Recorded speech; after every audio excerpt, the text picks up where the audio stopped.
Alrighty. I'm gonna make this line. I'm not gonna make this line. Okay, un momento.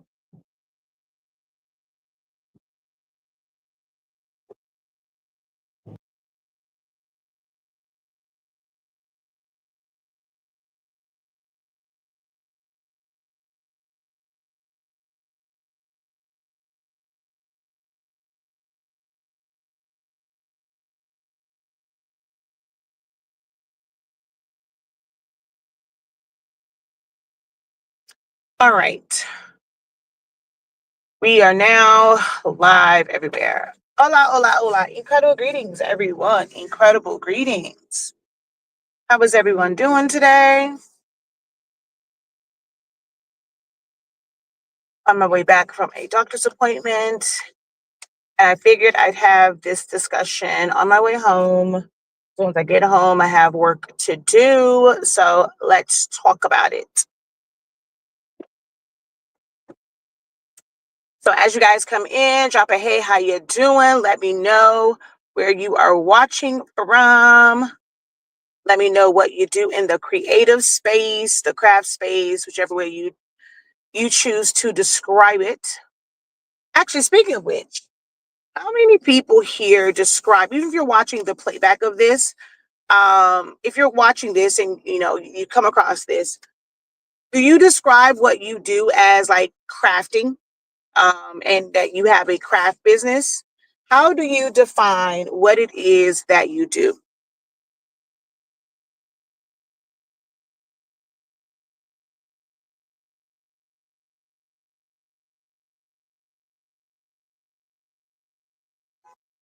Oh, hush. It just turned.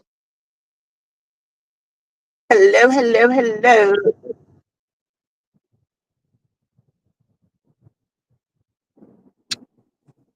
Okay, there we go. Incredible greetings. Incredible. Uh, hello, hello, hello. Says on stage. Can you guys hear me?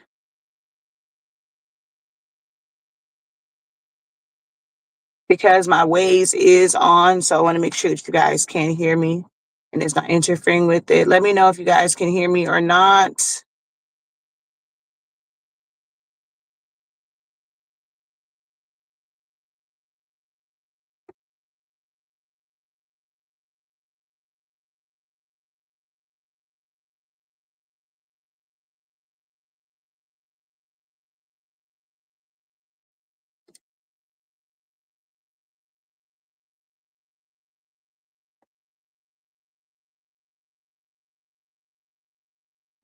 Mic check, 1 2 1 2. Mic check, 1 2 1 2. Mic check, 1 2 1 2. Can you guys hear me?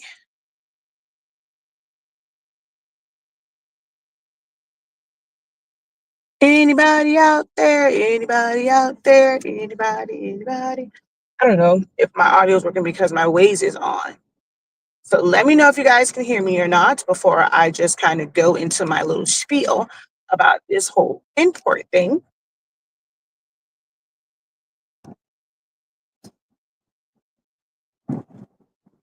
Okay, I'm starting to think that my audio is not transmitting. I'm not used to people not coming on, and at least one or two people saying hello.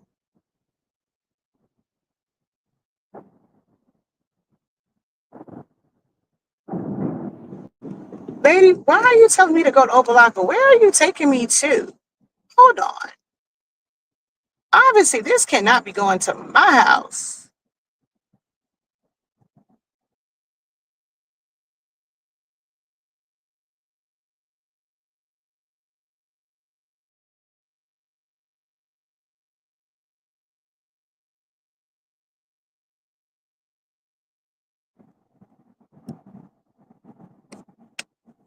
She's saying that it is backed up. Okay,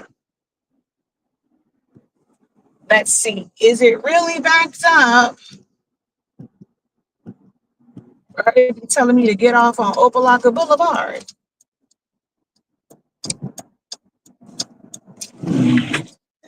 Dude, stupid taxi cab, man.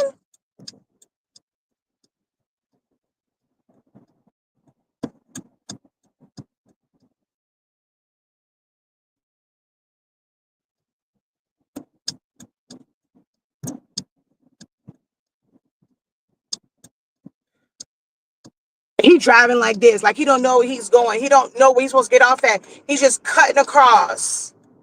Like that's how people have like accidents. Like just go to the next stop, the next exit, and then turn around.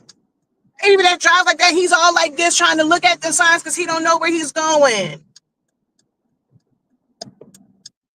Okay, yeah, it is backed up. The one that she told me to get off. Actually, I think she was trying to get me to avoid I-95 altogether.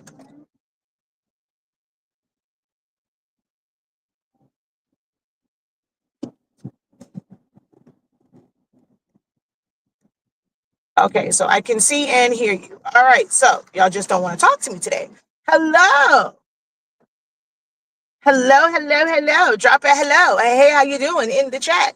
2 letters, H and I. It doesn't take very much to drop a hello, a hi in the chat. Hey, how you doing? Just so that I know who is on and watching. And then the original question that I posed was, for what it is that you do you call it like crafting? And when you're looking for stuff, are you looking for craft videos or, how to start a craft business? Are those the videos and things that interest you the most? Or like when you're searching, are those the keywords that you are searching for? So that was that first part. But I wanted to do this live have this discussion as I'm on my way home from my doctor's appointment about imports, because that has been trending over on the tick of the talks, which of course it has circulated over here as well. Because it's happening over there, then people mentioning it over here saying, oh, all of the manufacturers saying, hey, we're the one that make this, come over here, blah, blah, blah, blah, blah, blah, blah, blah, blah, all these other things, whatever. And that everything is a knockoff because everything is made in China. I'm just not understanding where did this notion that China was only to make knockoffs when a lot of major brands are made in Asia. So I'm just not understanding where this kind of came from and thinking that like all knockoffs or everything that comes from there is cheap. But hey.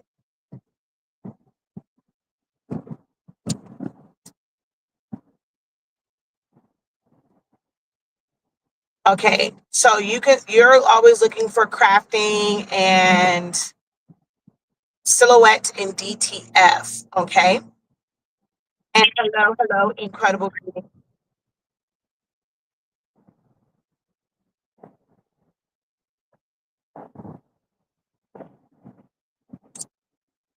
Yeah, let me get off because this traffic is going to get horrible. So I'm going to get off this expressway because I can tell it's already slowing up at 11 o'clock in the morning. Yeah, I know they're doing some construction, but yeah, let me get my butt off on Opa-locka Boulevard and take the side streets home. This traffic is going to be redonkulous on. Oh yeah, nothing but brake lights.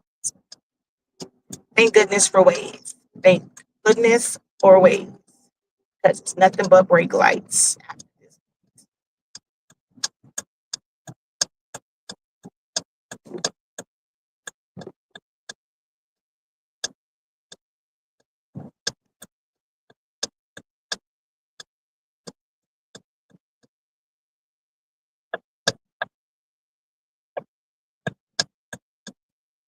Um, all right, well, I'm just gonna say my piece. you guys aren't really looking to engage with me, but hopefully someone will come across this video, after it is no longer live, and then, it will be helpful for you at that point. But hello, everyone. I am Shakia, the professor of HS Ink 365. We are the home of the Honestly Speaking brand of products. We carry the absolute best summation paper and ink. Our summation paper allows you to sublimate as low as 365 degrees as fast as 30 seconds. In most instances, no butcher paper is required or needed because it doesn't bleed through the back. So you don't really need to always put a new piece of butcher paper on top for every single print. Then we are also the home of Silaholics Anonymous. That's the platform that I've been teaching you guys how to use and master Silhouette Studio, the machines too, but more so the program as a standalone graphic designing software that's absolutely free. I have been using it for well over a decade, and I've been teaching it for just under a decade, and just showing people how to utilize the program. And then, of course, that turned into me teaching a wide variety of other things to help you unlock your creativity. And so we have 365 Creative Academy, where I have class on some of everything, and I'm just educator at heart. And this is an educational moment for those within the customization, personalization, crafting, creative, however you choose to describe it, space. This is a topic that needs to be discussed, right? So the first part of this, I mentioned that that we have a product line, which is Honestly Speaking, right? So hold on one second. Pencils came from China when we were in school. So we started, look, we've been getting stuff from Asia and places like China for a really, really long time because now we've had factories and things here, but a lot of just even the machinery that is used to produce things, a lot of those things are made and created and programmed by those in China. Like even the machinery that, like, let's say, because people were like, they were on there saying that some of the items like luxury handbags and Lululemon, all those different things that they're done like in China. But let's say even if parts of it was done in Italy for some of the luxury brands, a lot of those machineries, like a lot of that machinery, was either designed and built and programmed and things like that, and they came from Asia. Just because of them being a leader in science and math and things of that nature, just in how they approach things. Like they've always been kind of at the top when it comes to those things, right?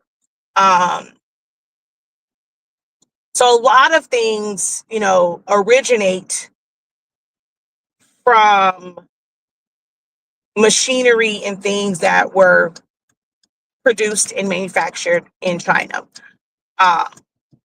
So there's a lot of stuff that just links back to it. But there's a lot, like for us, we have a brand of paper. Now, there are some things that are made that are just white label, right? And they will produce a whole bunch of it, and then they will allow you to basically put your name on it. Like it doesn't technically belong to anyone. It is something that is very generic. And it's just a way, like one company cannot service everyone. They're not going to reach everyone. Some people choose to patronize businesses based off of their values, their location, the owner, things that they like, the value that they bring outside of just the product or service. So one company wouldn't be able to necessarily service the entire world, but their machines are meant to produce tons and tons and tons and tons, like in this case, like paper or ink and things of that nature. So if they were only servicing one company and that company couldn't reach the masses, they didn't have the ability to be in different countries, different cities, different, just different areas, these machines would go not being used. It's the same thing for clothing, for handbags, for anything. Once it's no longer being made by hands, like fully being made by hands, and a lot of these things are being produced and pumped out by machines, these machines can work a lot faster than a company can sell things. So a factory will produce the same items for different companies. Like the machines will do the work. Now, there might be differences in, the quality of something, the sizing of something. Um, the same facility can make 1-ply and 2-ply, like toilet paper. The same facility can make the ones that feel like sandpaper and the ones that are super, super soft, because the machinery is going to do the same thing as far as how it breaks down, the pulp to make the tissue, and what all it has to do to make sure that it's flushable, and then to put it on then it's going to go to a different machine to put them on like the machine to cut the tubes and have like all these things, the thing like the machines to package it. All they have to do is just change out the packaging from one company to the next, and all of these things can be produced in the exact same factory.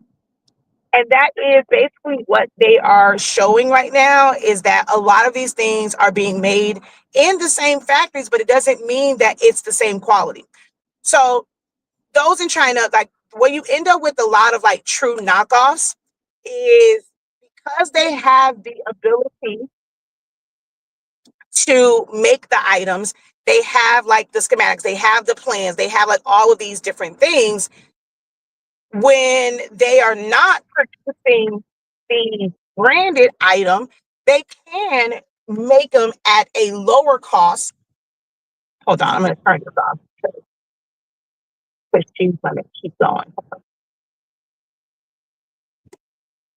Okay. So they can use these machines and use lower quality materials to make the item cheaper, but it kind of looks the same. They are able to do that because they have the machinery to do it. So in between orders, they could be putting the cheaper material in there and then producing it in a way, because there are some people that value quality, and there are some people who are like, I really don't care. Like, I'm okay with the cheap stuff. And so they have the mindset of, hey, for the people that can't afford it, but they still want this look, we're not going. And this is something that I literally teach all the time. Like, I literally teach this all the time. You don't have to go and make something and give somebody the world for a low cost. If the majority of your audience are those who don't want to spend, I'm caught on a train and it's a cargo train, so I'm going to be here for a while.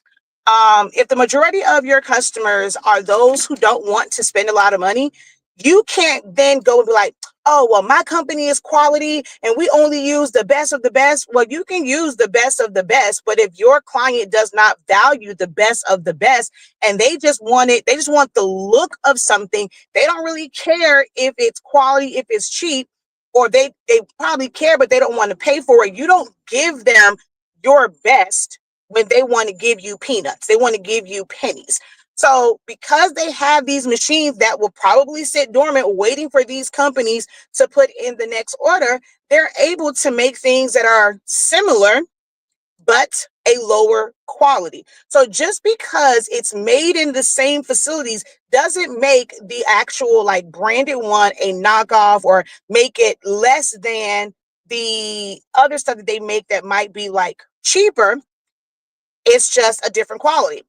The branded companies, they're the ones that came up with their so if you've never ordered anything like truly customized, you do basically a tech pack, and you're letting them know the measurements that you want, the cut that you want. You have to remember that their body types, like their body figures and things over in Asia, are totally different from us over here in America.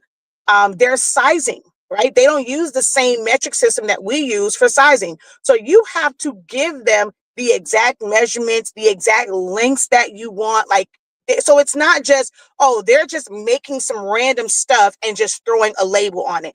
These companies go and they will produce the first, like what's just called a prototype, right?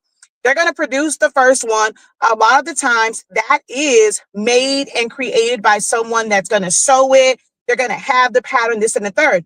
But to really make money, you have to have it mass produced. This is one of the main issues that I see with crafters, right? You want to make everything by hand, but you want to also make big bucks. You're not thinking about the mass production of things. Everything that you do, you want it to be custom, and you don't have anything that's RTS, ready to ship or ready to sell, whichever one you want that S to be. So these companies will go and they will make the items. If you've ever watched like Project Runway, they'll go, they design them, they go get the fabric, they're sewing them. These are just the prototypes. Once they figure out, okay, what it is that they want to sell, because these designers will have fashion shows and they will have all types of crazy stuff.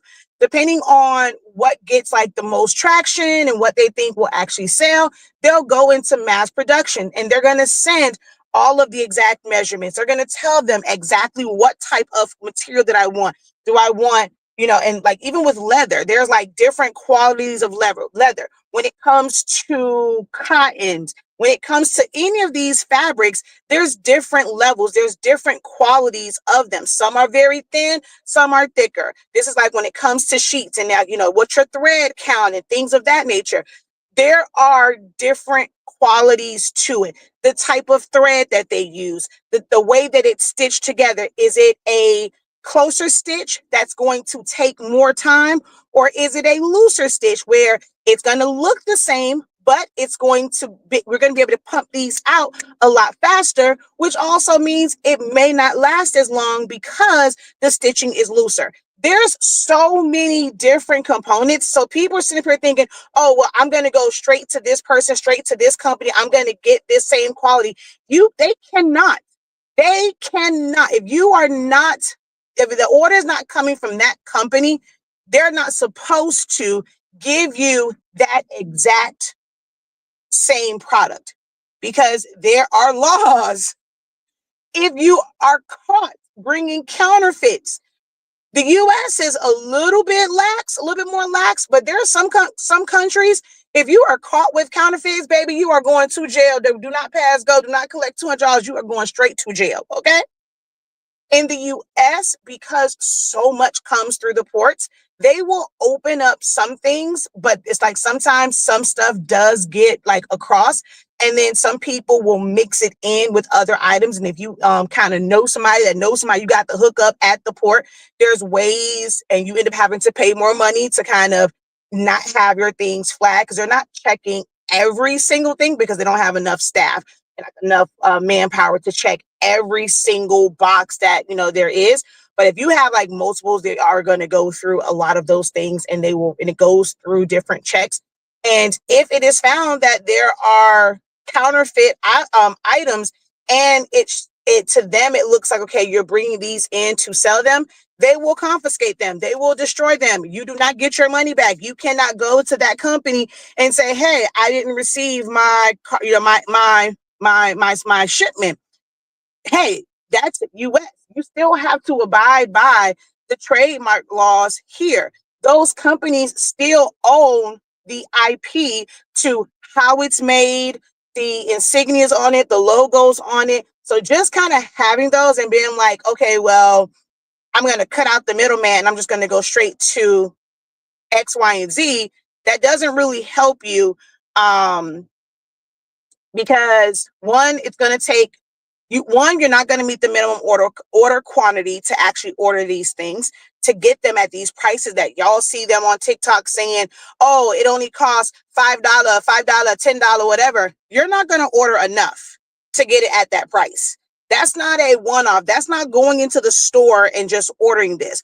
whenever they're offering it at those prices, most times they're not saying most, well, pretty much all the time, there is an MOQ, minimum order quantity, in order to get it at that price. So I don't want y'all to think that, okay, just because you now have these warehouses and these manufacturers, that it's going to be like so easy to just go in and order these things from them, because it's definitely not. Definitely not going to be that easy to order them. And then you take a chance in importing it over here. It's because some people are like, oh, even with the tariffs, even if they charge 145%, if you are ordering it directly from the manufacturer, you're still going to pay less than what you would pay in the store. And some of the things people were saying was like for Nike and like for all of these like high-end brands and things of that nature. The value in these brands and the reason why people want them is because of what they cost. If it wasn't, if you didn't care and it's like, okay, well, they're ripping America off and this and the third, it only cost them this amount of money to make X, Y, and Z. Well, if it didn't have that high price tag to begin with, most of y'all wouldn't be checking for it, because there are some really nice handbags. There are some shoes. I remember when it came to like the Shaqs, and Shaq was like, these are quality made shoes. I'm trying to provide them for, people, like their basketball shoes. And kids got clowned if they tried to put some Shaqs on their feet. If they were not Nikes, they weren't Jordans, they weren't Ken Griffey's, they weren't this, they weren't that, whatever. Like, you would get clowned if your parent went and brought you some Shaqs. So don't make it seem as if, oh, it's just I just want Lululemon, I just want Coach, I just want, a Birkin bag. You want them because you cannot have them, so you think that you're getting over. But it wasn't meant for your pockets. It wasn't meant for your, you couldn't afford them. So wanting them just because you feel like you can get them at a lower price, it still diminishes the value. It is still a knockoff because you didn't purchase it at the valuation that that company set it at. And then when people are saying, oh, well, they're ripping people off because it's being made for this amount, this is coming from the mindsets of people who, you're working from out of your homes. You're working from your small craft room. You don't have any overhead. In business, you want to buy low to sell high, but in selling high, there's a lot of overhead. You're paying for the CEOs, the CFOs, the managers, the district managers, the regional managers, the store, the customer service reps, the store workers, the stockers, the packaging, the marketing, the websites, where y'all going? It's going back down. Where y'all going? Y'all behind gonna get caught on them dang on train tracks, and sure, maybe that bright line shoot through here. Y'all gonna be some effed up people. Y'all stop on them tracks if y'all want to. I know y'all see them there, and they trying to beat the darn tracks. Lord Jesus, these people crazy. Ain't nowhere in here I'm gonna ever play with the train track. And look. Y'all about to get slammed by that Amtrak.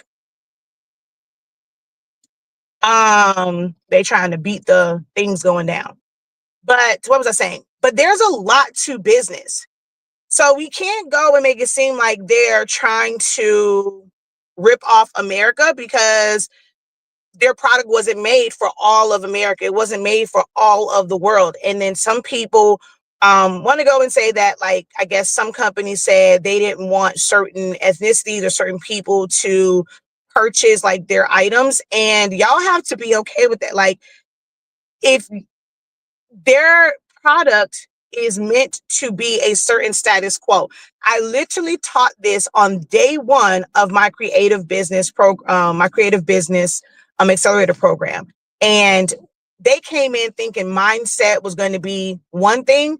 And we talked about mindset, but we also talked about how consumers buy things based off of perceived value.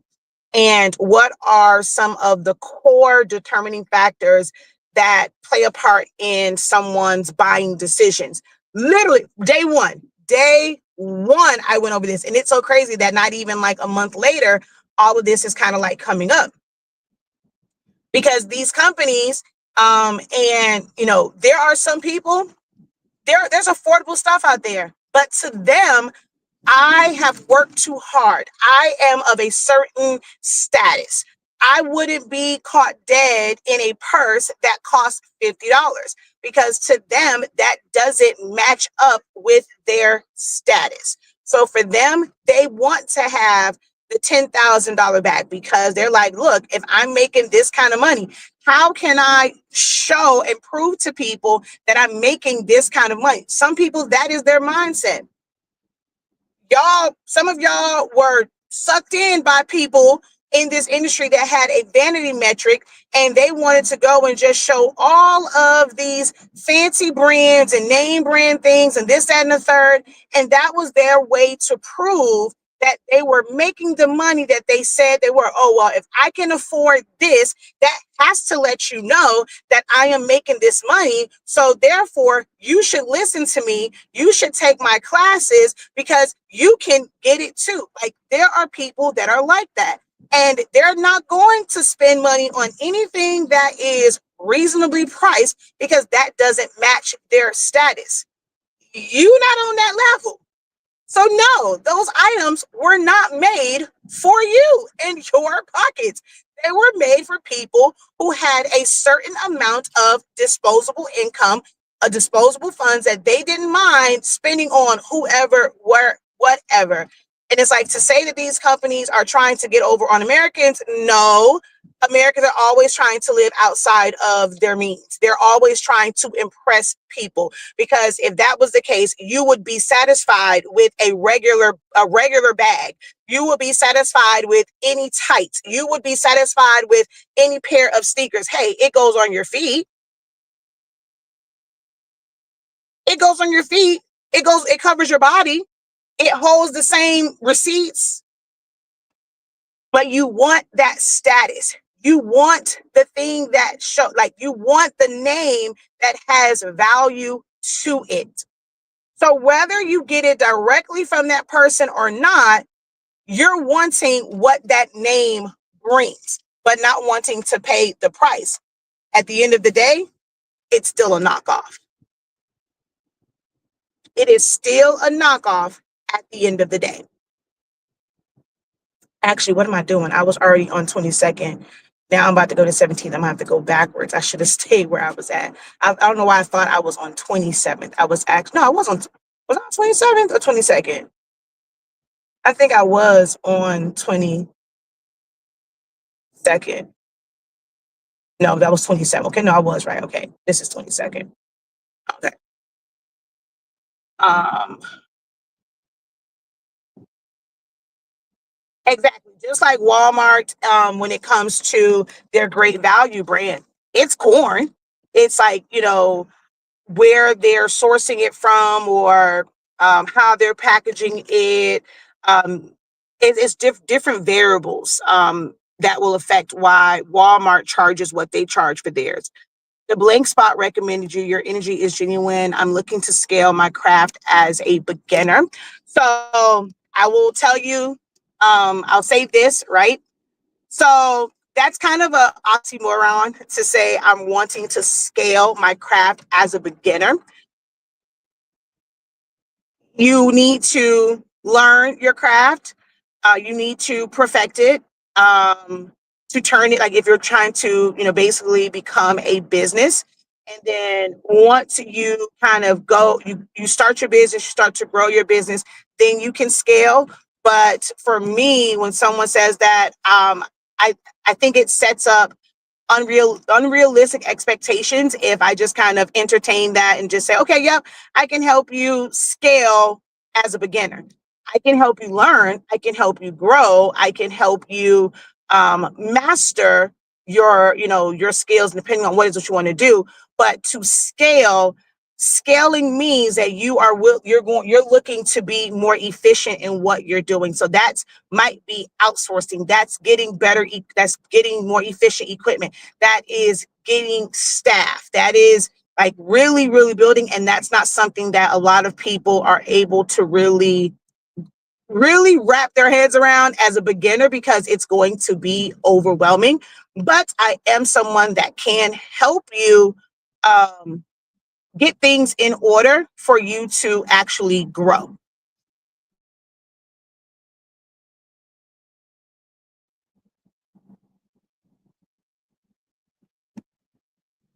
Incredible morning. Someone says how to catch a smuggler. That's funny. That is hilarious. Um, that is hilarious. How to catch a smuggler. But smuggling, I mean, hello, like people think of stuff like that, and it's like they'll probably think of like smuggling like drugs and things of that nature. Oh, if I would have stayed there, we got to live at the same time. I was behind this mobile library on 27th Avenue, and we're literally here at the same time. Um, People think of like drugs and guns and things of that nature, but there's smuggling when it comes to the handbags, the clothes, the shoes, things of that nature. Now, I've known this for a while. Well, even before I went to Korea, but um I was in Korea because I was in the Air Force, and there were things that we were able to get over there a lot cheaper than the States. Right? A lot cheaper than we were able to get them in the States. And that was because of a couple of things. One, America is greedy. Like let's keep it a buck. Let's keep it 100. America is greedy. America was built off of greed. Okay, this country was discovered by folk who wanted to just what a takeover spirit. There are already people living here. And it's like they felt like, well, hey, we had more power. We're going to do X, Y, and Z, and we're going to take over and we're going to make this into whatever, basically where we live at today. I live in this country. Like, this is where I was born at. However I got here, this is the country that I am born in. But I'm still going to say this country is built off of greed. Everybody wants more and more and more and more and more. Those who are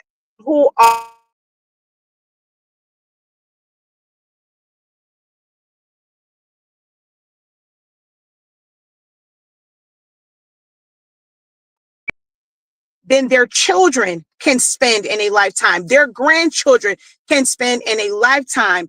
And it's like they always go and say generation what how much generation wealth is it that you want these people to never work again? How about just simply giving them the blueprint to be able to duplicate this and keep it going and teaching them business, but keeping it reasonable. But to have that much money, this country is built off of greed. The cost of living here is ridiculous. It starts from the fact, and not because of any Democrats, Republic, just because of the way the country is, from presidents before, they're always borrowing money. We have been in debt from the time that this country was started because they had to get money from other countries to even build and start this country. And we have been indebted to other countries where we have not paid that debt back years, on hundreds of years and centuries. We have been in debt. Okay. It's just, it has ballooned. The more greed, the more technology, and they're wanting to build faster. We're just in more debt, and it's going to keep climbing. I don't care about this efficiency and all, because with one, because those with the money are not actually helping this country, and it's the people that are barely making it who have to pay out so much in taxes. Because if you don't, like, this is the thing that the average American really, really, really, really needs to take time to learn and pay attention to, and that is tax laws. Tax laws are not meant to benefit the lower or middle class in any way, shape, or form. Tax laws are not meant to benefit the working class. If you are on a W-2, they will automatically, you pay taxes first. Before you get your money, Uncle Sam gets his. Okay? Before that money hits your account, Uncle Sam gets his. You can't go and decide how much you want to give him and pay your bills first. But those who are in business, get to kind of make money, spend money, and then pay Uncle Sam on the back end based off of what profits there are. So all of these millionaires and billionaires, they go and get to say, okay, nope, it took this, this, and this. I'm going, and then they allow you to do all of this investment stuff. They allow you to buy, they allow the billionaires to buy treasury bonds on the US, whatever, because if not, if we had to pay back the treasury bonds, this country would be bankrupt. Let's be for real. But most people don't pay attention to those things in economics, and these are subjects that they are slowly trying to take away because they want us to remain stupid to how this country is run, and that the people with the money will never help take care of this country. We are in this position because of greed. Even with that increase, they could sell these items and they would still have money. But no, if there's an increase, it's going to come to the consumer. It's going to come to the consumer. And to the consumer that's conscious about money, because the ones that's not, that just have this excessive amount and they just have money free, they're not going to care. They're just going to pay it. They're going to pay it. They're going to pay it. They're going to pay it. They're going to pay it. They're going to pay it. They're going to pay it. But we're suffering because the ones that have that, well, they want to see that they got this money, they're just going to keep paying it. They're not going to bat an eye at it because this country is built off of greed. Whereas these other countries, their cost of living is way lower, way, way, way, way, way lower than our cost of living here. You don't like, it's crazy to me that where my mom lives at, which is in the same city that the Miami-Dade water and sewer, whatever their thing is, they're able to get, like, their bill comes every 3 months, and it is like, let's just say if it was like a couple $100, like if it was like $200, $300, or even like for some people just like $100 or whatever every 3 months. But where we live at, because the people that control the water for this part of Miami Gardens is from another city. I know people that live in that actual city, their water bills are not like ours. They tax us, and we're looking at what my mom may pay in 3 months. We have to pay this every single month. There is no regulate. People are just freaking greedy. Corporations are greedy. The water is no different. It's not better. It's not more purified. It's not this, it's not that. From the water that my mom has to the water that's over here, I actually feel like our water is worse sometimes. But we pay 3 times as much as the people that, like, there's like literally some people where you're literally across the street and one has one company and one has the other, and you're literally across the street from each other and you're paying different prices in water. It's just ridiculous here. The differences in cable and phones, when it's almost the same towers, it's greed. But in these other countries, they don't have that. Their cost of living is way different. When it comes to food, we have to, like, even just medical things that we have to worry about. So we're always trying to make money, rob Peter to pay Paul, even for this, like, thing. You cannot live and not have access to medical care. You're going to get sick. But here, you have to, it costs an arm and a leg. There's people where it was cheaper for them to fly to Dubai to have a baby and be in a luxury condo than it is to have a baby in the US. Please make it make sense. Make it make sense. A Tylenol, they charge you freaking 300% the cost of one Tylenol. Like if you're in a hospital, it's crazy. So when we're in Korea, it's the same shoes. One, you're not really, like, the import of it isn't like going clear across the water and they're having to deal with the imports and the tariffs and things of that nature. So them getting stuff, even if it was from China to South Korea, I was able to get like Nikes and things like that. And then, of course, bring them home with me or send them home as Christmas gifts. and I'm paying significantly less over there. Now, there were some things that were knockoffs because hey, that's what they do over there. They have the plans. They're not bound to our same trademark laws. Like while it's over there, but technically, once it was here, if I would have tried to sell them or anything like that, I could have been, I would have been at risk or my family because I was still in Korea. But you're able to get it because even over there, they have storefronts, but they're not being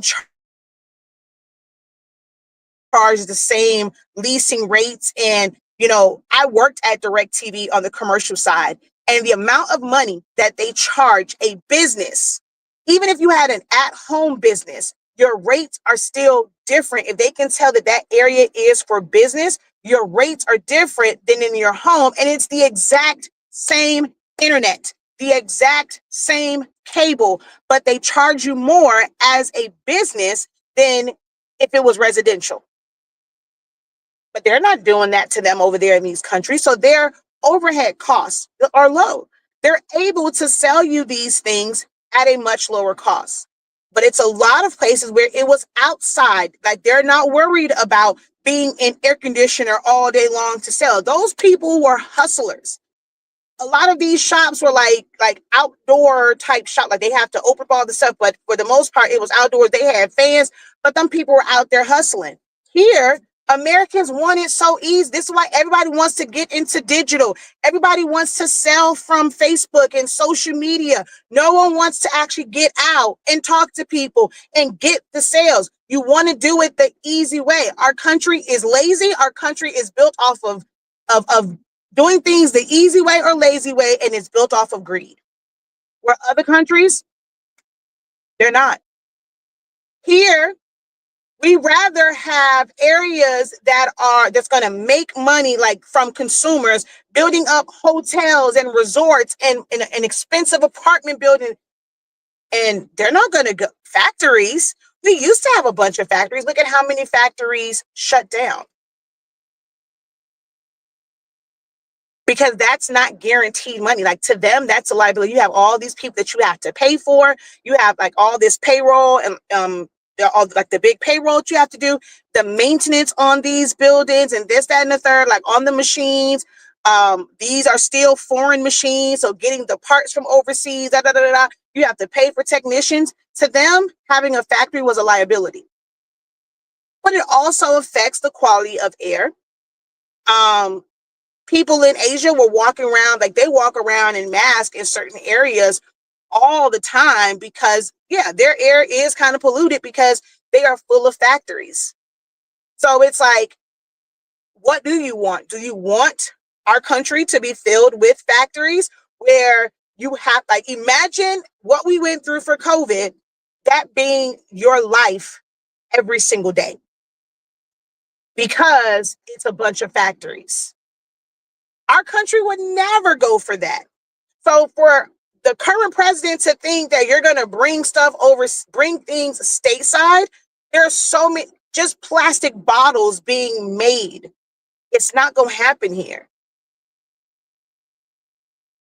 They're too concerned with building up resorts and apartment buildings and houses that are too close together to ever make locations where factories can exist. The minimum wage, way too high for that. You have people over there where some of these factories, room and board kind of comes with it. They'll work there. They'll also live like in housing that's owned by by the company. They get to live there. And in some place, I've learned that for some places, they're pretty much staying there for free or little to no money because like with them working and like that kind of pays part of it. Just even how they treat them. People consider them to be like sweatshops, but they have times where, look, on the job, you got to take a break. We shut down. Everybody take a nap, take a break, take a breather. They have real lunch breaks. We don't have that here. But it wasn't until I started doing business and actually speaking to people who are over there where there are others that make it seem like it's so bad, and like there's sweatshops. There's more like sweatshop type activity here in the US than it is in a lot of these places overseas, because they're providing for them, where here it's just work, work, work, work, work, work, work. They don't care if you work until you're dead here, where over there it's a little bit more regulated. It's so crazy to me that people are like, oh, it's like they don't have child labor law. Them people don't play that. Them kids are in school way longer than what our kids are in school for. The way they teach is different. They're not changing up their educational system every couple of years, trying to keep up. They have consistency in their educational system.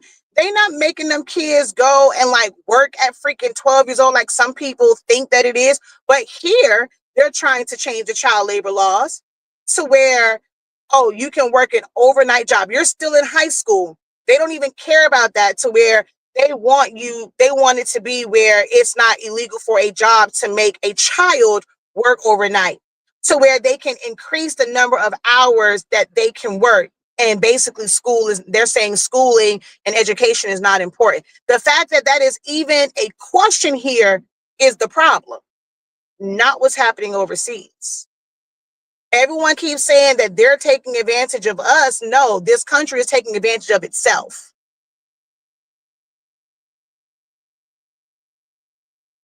I can promise y'all, it's not this, this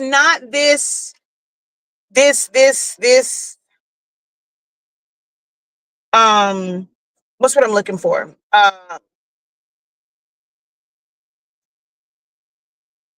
This whole notion that you're going to be better off because you now can go to these manufacturers like directly and go to these factories directly. I just want y'all to know. What they say, play silly games or play stupid games, win silly prizes. That's why I vacation out of the country, because it's cheaper. It is. It is way cheaper.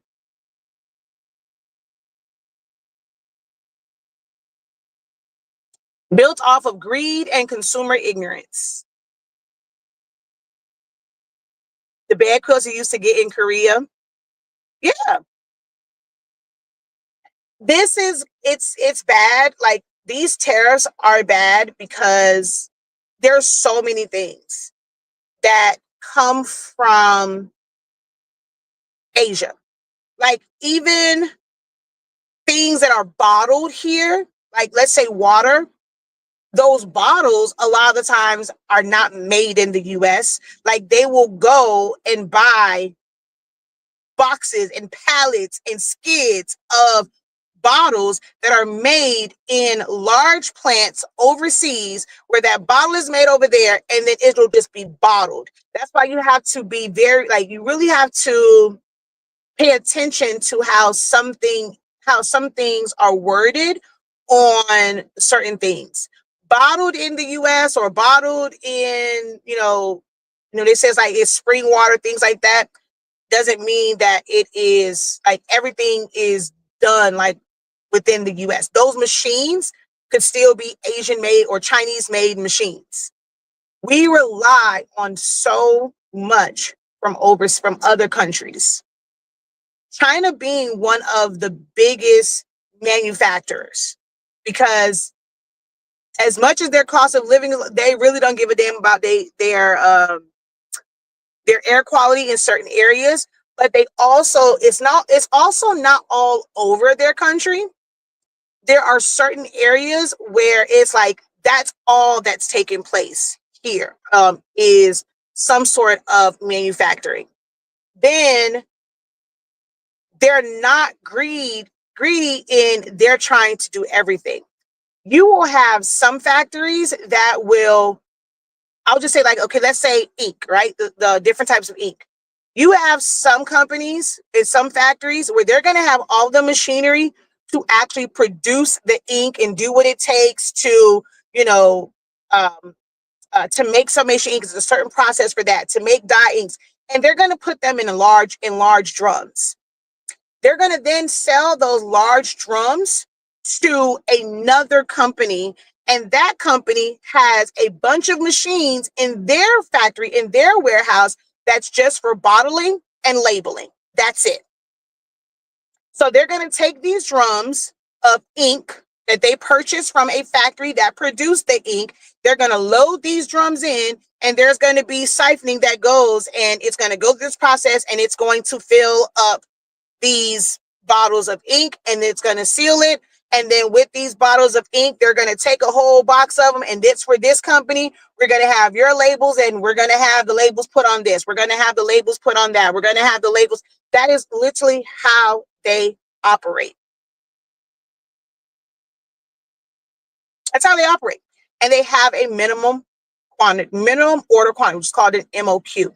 So if you think that you're just going to go over there and just order whatever you want, not the case, at least not at those price points.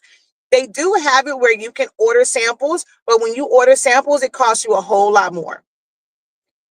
You're also, once things are in the States, the reason why you're also paying more is, as a company, we are paying for the shipment of these items before anyone has even, there's no guarantee that anyone's going to pay for it, going to buy these items. There's no guarantee that we're going to make our money back. I spent $14,000 on a shipment of paper before, with no guarantee that I'm going to make that money back. So as companies, you're taking on a much larger risk. And the people that are complaining are the ones who, like, even on the craft business side, are ones where you're ordering things based off of your orders coming in.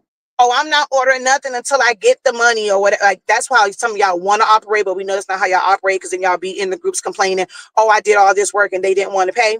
But, ideally, that's what y'all like to say. I'm not going to, or eventually once you get burned enough times, I'm not ordering nothing, I'm not doing nothing until after I get paid.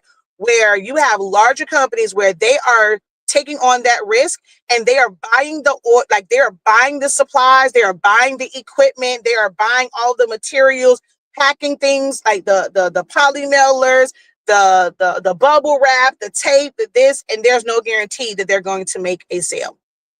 When I got paper, it cost me $40 to get that shipped over here to test it out. $40 in order to get it like in a reasonable time, like in order for it to be shipped via air. China ain't around the corner.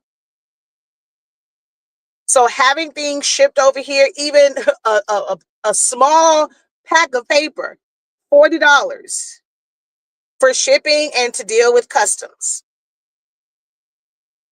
You want to get certain get certain samples, they charge you more for samples, which is something that I have tried to teach for I don't know how long. Somebody wants one item, y'all giving them prices like they're ordering 50, 100. No, you go to these bigger companies, you get a discount when you have a significant amount of items, where my cost is like the company's cost is going to either go down or not change if I give you, well, if you're ordering a lot. But if it's the same, or sometimes even, why am we giving out discounts? But for me to go and make one customized item, I don't understand why we are charging as if they're being mass produced when it's customized. Because anywhere else, when you're doing business, especially with companies like that, you can have access to every, people are selling all of these vendor lists and things like that. You can end up figuring out these same vendors. It'll be a little trial and error, but Alibaba is not something that's new. AliExpress is not something that's new. DH Gates is a little bit newer than some of those, but they're not anything that's new. They've been around for years, and people have been ordering for years. The other thing is Americans talk too damn much. Those people were able to operate how they operate, and they were doing the knockoffs and doing all this stuff. because them folks weren't talking like that. Americans, y'all run y'all mouths too much. The other thing now is like where people feel like they're taking advantage is when y'all started running y'all mouths and having all these open classes. Y'all don't want gatekeepers. Y'all want people to give y'all information publicly on Facebook and TikTok and YouTube about what's the thing? Amazon FBA. So now these companies are like, well, damn all y'all. I'm finna send my ish right to where y'all say y'all love Amazon. Everything is on Amazon. So why would they not go and just send their stuff straight to Amazon? Y'all gonna go there and buy it anyway. Amazon doesn't have any restrictions on who can sell there. You can be from here, you can be international, like they're gonna let them sell anyway. So a lot of them are sending their items, even down to like the sublimation blanks. I saw polyester shirt, blank polyester shirts sold in packs in different sizes in these packs on Amazon.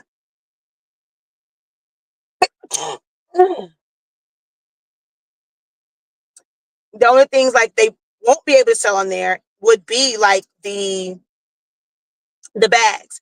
I want you guys to even think about that. If it's that easy, right? Okay, yep, they're making the items, this, that, and the third. Why wouldn't they be selling it in retail stores? Why wouldn't they be selling it on Amazon and you can get these things cheaper? Why would they not be like blasting it everywhere?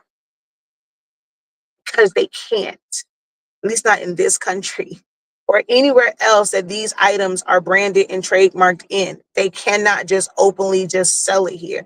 They can sell something that looks similar.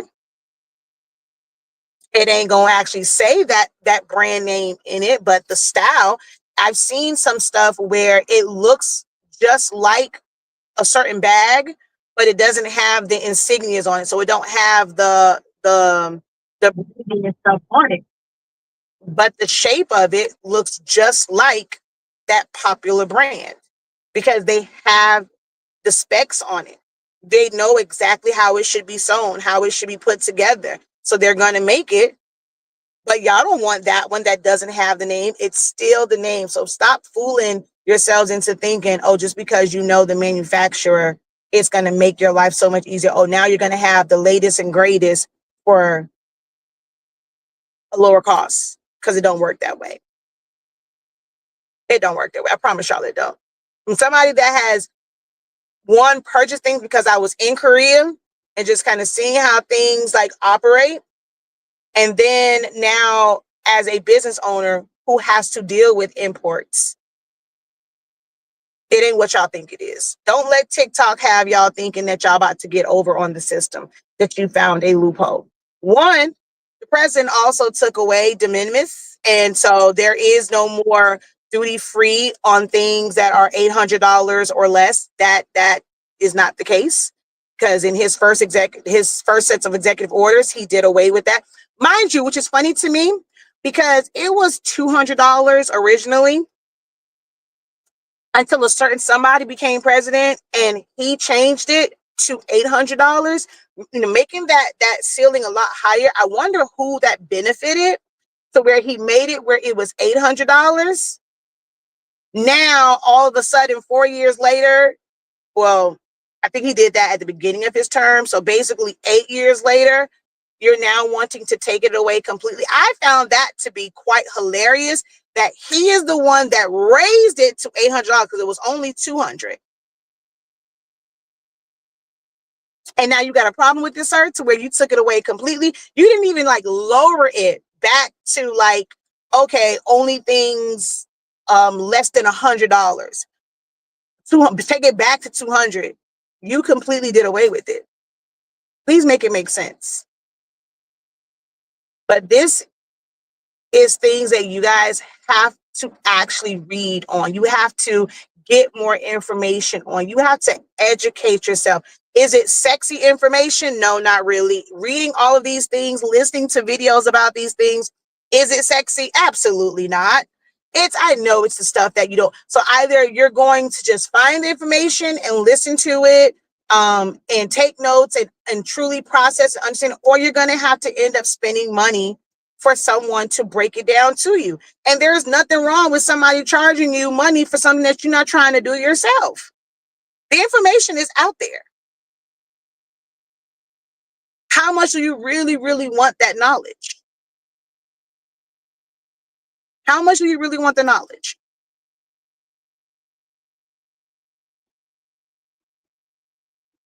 Oh, y'all got quiet on me. Okay. Once again, I'm always picking the topics that y'all don't really want to hear about, huh? Okay, I guess okay. Like someone told me, how does this affect you? Maybe that's it, right? I'm talking a whole lot of, but y'all don't see how it affects you. Is that what it is? Girl, what is you talking about? How does that affect me? Maybe that's what it is. You guys aren't seeing how it affects you yet. Is that the breakdown that we need? Incredible morning.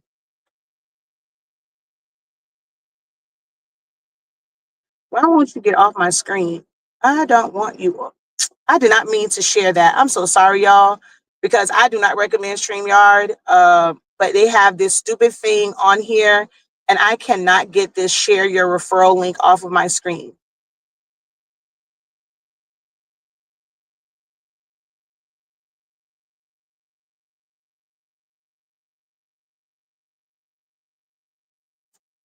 No, I'm listening. This is my first time catching you live. Well, welcome, welcome, welcome.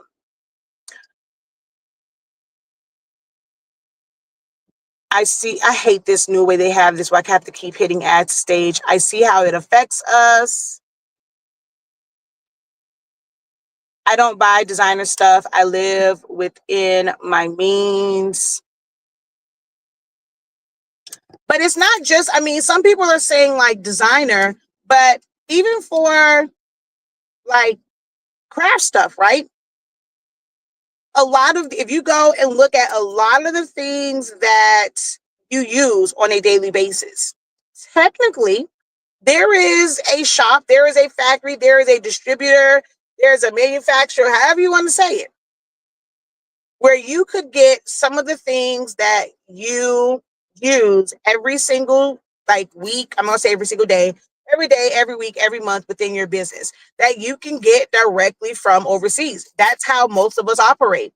It's just that we are taking a chance in ordering it in bulk to get it at a lower cost, and we are paying the export and import fees. Because if you don't know, we get a bill or we get a price, and that is just to ship it out, depending on how you're having it sent to you. When you're going truly directly through the ports and you're not doing the, like, they call it direct to door, you're paying an export fee, which that's the cost for it to leave that port of origin. Once it gets here, you have to pay another fee for it coming in, and then they go through the process of, like, once they go and see what's there, they go through, you have to go through the customs process and pay whatever the duties are and this, that, and the third. Like, there is a lot of fees associated with importing and exporting. So it's not just about the designer stuff. Right now, that's all people are talking about, but it's going to come down to just even the regular things. Hell, a pair of scissors, a pair of socks, your underwear. There's a lot of things that you're going to go into stores to buy that technically were made in China. So is it that you're going to try and get, people are going to try and get everything from China? So it's not just a designer thing. I mean, people are saying that because there's a higher price point on that, but these tariffs are going to affect things like your bras, your underwear, socks, toothpaste. Because even if the toothpaste is made and produced here, doesn't mean that those tubes are. So if they have to pay more for the tubes that goes into it, if they now have to pay more for the parts to keep their machines running, even if the tubes are made in the US, if they can't get parts for it, and if they're not made here, and they have to order the parts and things from overseas to repair it, you think that those costs aren't going to trickle down? The only thing that most people on TikTok are talking about is designer, but it's going to affect every part of our lives. There's not too many things that you can walk around your house and look at the label, look underneath it, and it doesn't say made in China.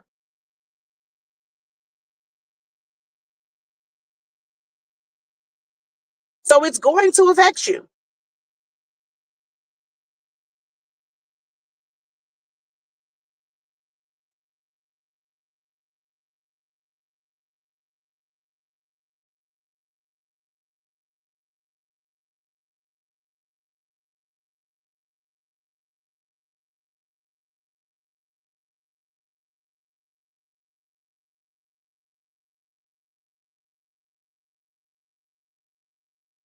What plans have you guys put in place to combat the increase? How is it going to affect your business? I've seen so many people and so many businesses where they've got sponsored posts and saying that, okay, well, due to this, we're shutting down. Due to the increase in the taxes, the tariffs, the this, the that, I can't get these things from overseas. We're shutting down. These are places that a lot of smaller businesses get, like that. It's a resource for them. So if where you get your items from, if they're not able to sustain these increases, how does that affect your business? What's your plan B, C, D, E, F, G, L, M, N, O, P?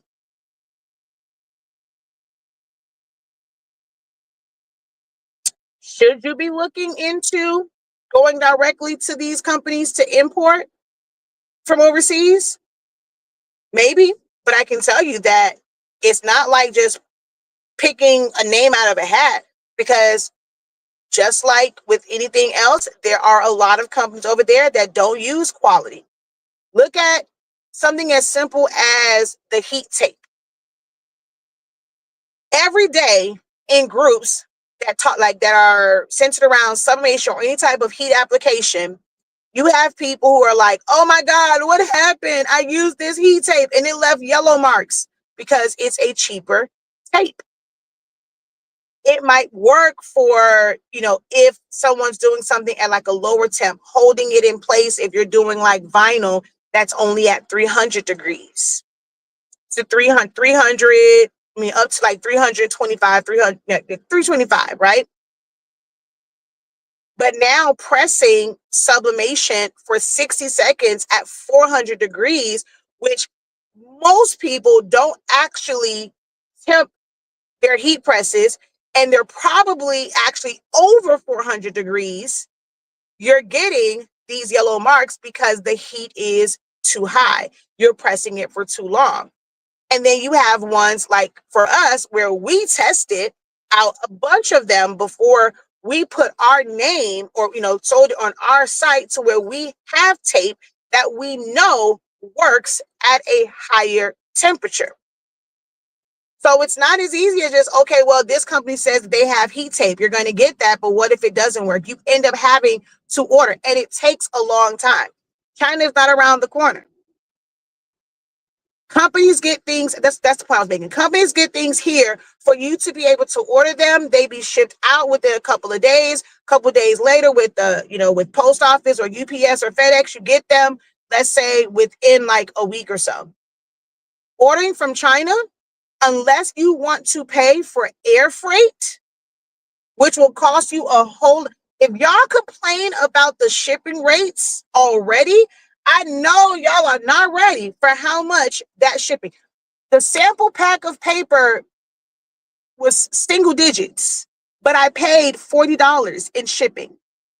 But the paper itself cost me single digits, but $40 in shipping to get the samples.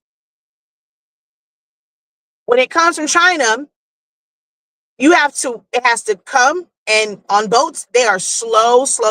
It can take 2 weeks to get from China to a port on the western seaboard of the US. Then it has to go through customs. Then from there, it has to be shipped to you. So this is why when people do like buy-ins or pre-sales, it takes such a long time. Whereas certain companies, they just take on that risk. Hey, I'm just going to pay for the shipping. It gets here. And now I'm going to make my money back on the resale. It's not something that's easy to just go over there and just get those items.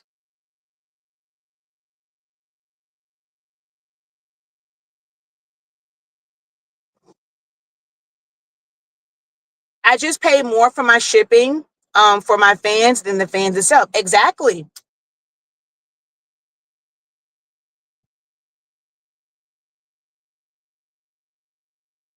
My plan is to continue working and trust God. As much as I believe in God, ma'am, that is the worst. In business, that is one of the worst things. You need to have a plan.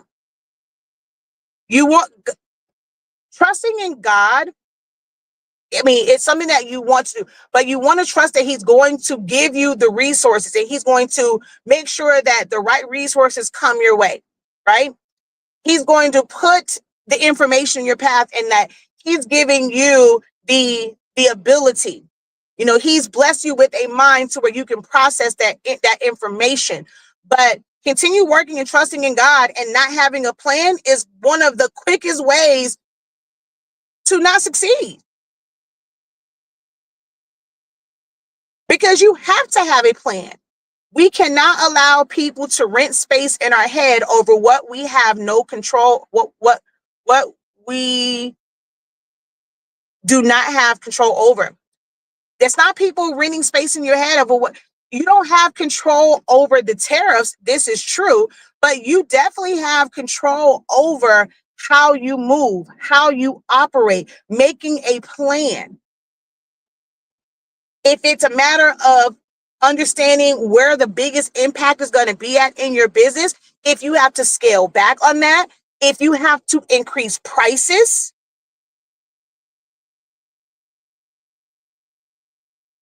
um, if you have to increase prices, if you have to limit some things, if you now have to find another resource, another way of doing something, you have to have a plan if you're saying that this is a business. Okay, well, this conversation isn't for you then. So she says, I don't need a plan. I have a retirement plan that I can survive off of. This is something to occupy my time. I choose to live for God every day. I'm not, I don't have nothing else to say. Then this conversation isn't for you, to where this is for those whose business, whose livelihood could be affected by this.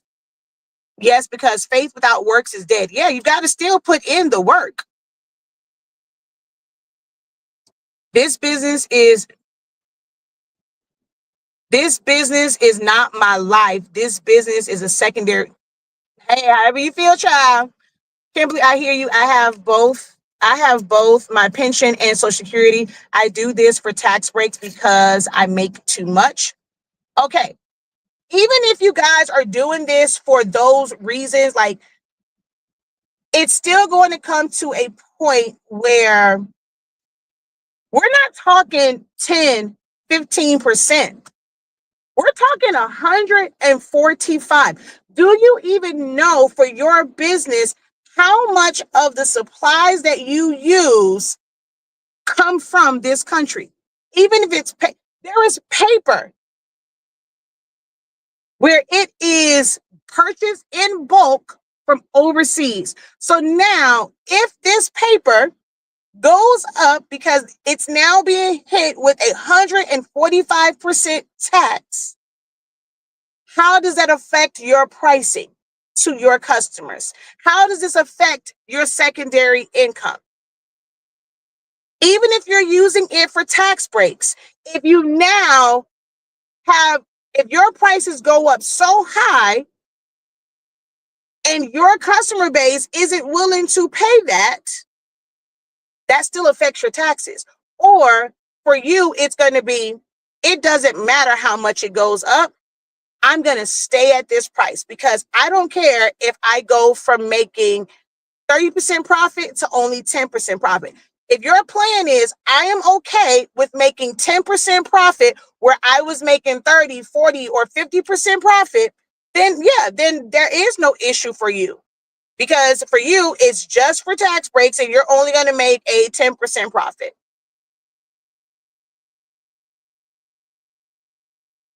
So I have, if that is what you are okay with, but if that's not something that you're okay with, and this is why I say everybody is not a business owner. There's a very big difference in having which I still say, a successful side hustle and a sustainable business. Those who are in business, they can't think that way. You can't think that way.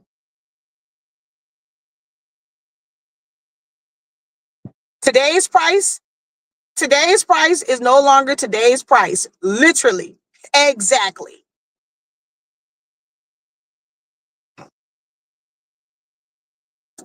True. If it don't apply, let it fly. But I have to say, for those who this probably applied to, I mean, I'm grateful that like Kimberly and Gail at least did answer, because there are some people that this is going to affect them, right?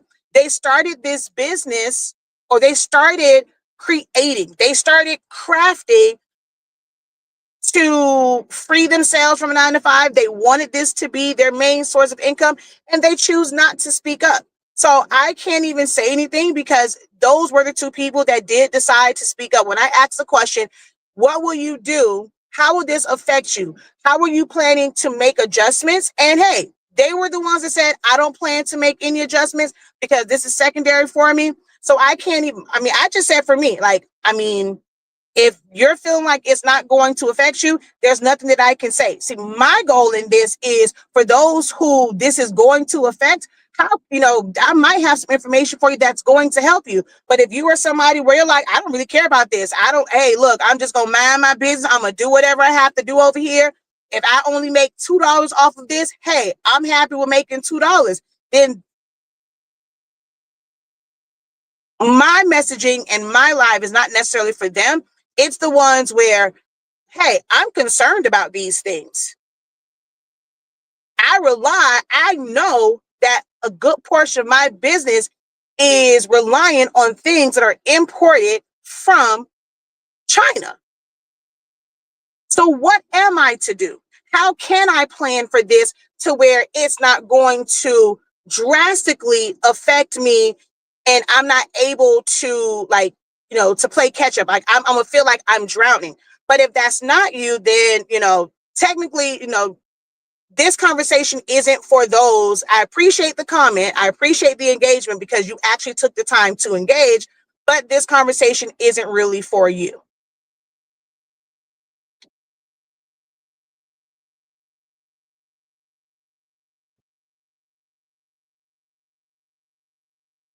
I can't see anything because of this little stupid share referral. Everyone's prices should be increasing.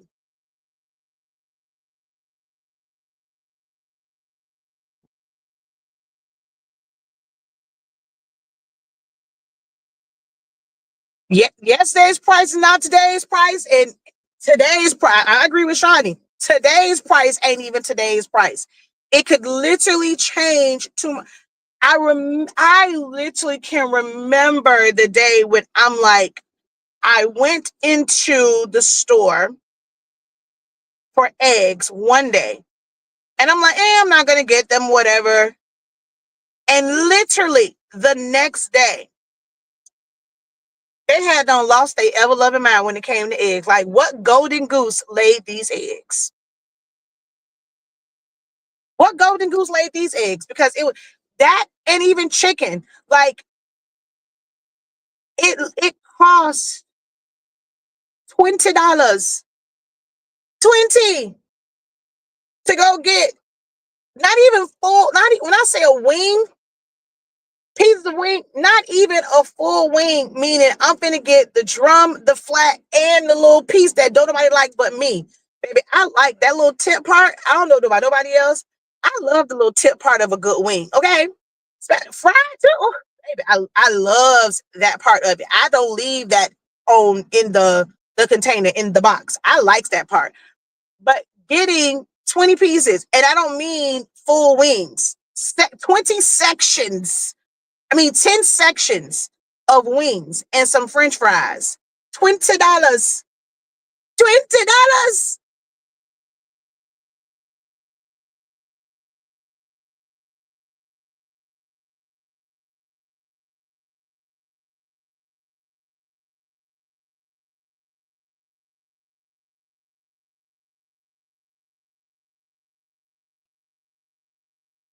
This is part of my daily business. I know that I have to adjust accordingly. I have a print shop. Crafting is another component that I added to fill in the gaps. So you are someone that considers it to be crafting. I don't use the word crafting. That's why I asked the question earlier. I don't use that word.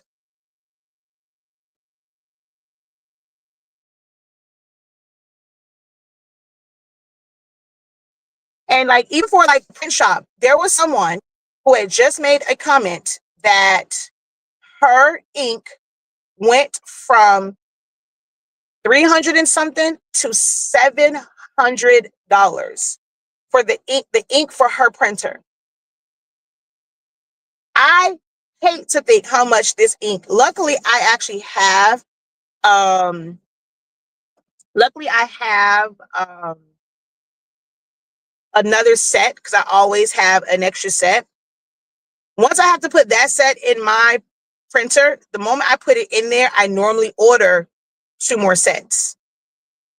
I don't even want to think how much this ink for this rolling is. Like, I don't, I am bracing myself. And I'm like, I probably should order it earlier than later because that price is probably going to be absolutely redunculous. Redunculous. Because I don't buy the 220. Now I'm like, I mean, will I have to buy the 220? Because I prefer the 440. You get more bang for your buck. But if that price is ridiculous, even if that is a change for you in business, where you were able to order a larger size, like ink cartridge, like I said, I was buying 440. But if the price shoots up so much, it might be to where, okay, I have to just do 220s and then just like work that out and then have to just keep buying the 220s, which it's going to affect the cost overall like a little bit because the 440s, the 440 milliliter cartridges cost a little bit less. I mean, when you're calculating per milliliter, it's less than getting the one for 220. But price wise, for some, you may not have that money to be able to go and spend whatever that increase is for what you're normally like what you're used to getting. A change for your business might be, okay, I now have to now take the time to really look at how business is flowing for me. What's the ebbs and flows of business for me? The things that I was probably ordering, like in this quantity, in this size, I may have to scale back on that. You may need to really pay attention to the things that you're spending money on that you don't need to spend money on because it's not something that is really making you any money if it's for business. Like cutting back on the things that you're buying just because you're in these groups, you're watching these videos and they're saying do this, do this, do that, and you're buying stuff and you're not seeing any return on it. That might be an adjustment for you. It's not always just in the cost of things. How you are buying things may also be an adjustment. If it was, hey, I was getting branded um, poly mailers that were full color, well, maybe now I just need to get a solid color and it's just going to be black and white. This then it goes back to, do I have a logo that will look good in just black or just white or just any single color? What adjustments do I have to make to where I don't necessarily have to compromise quality, but there are certain things that I can adjust to where it doesn't affect me so much. If I was someone who had branded tape, do I now just go to plain white tape or just plain brown tape? But if you are in business, these are things that you should be thinking about.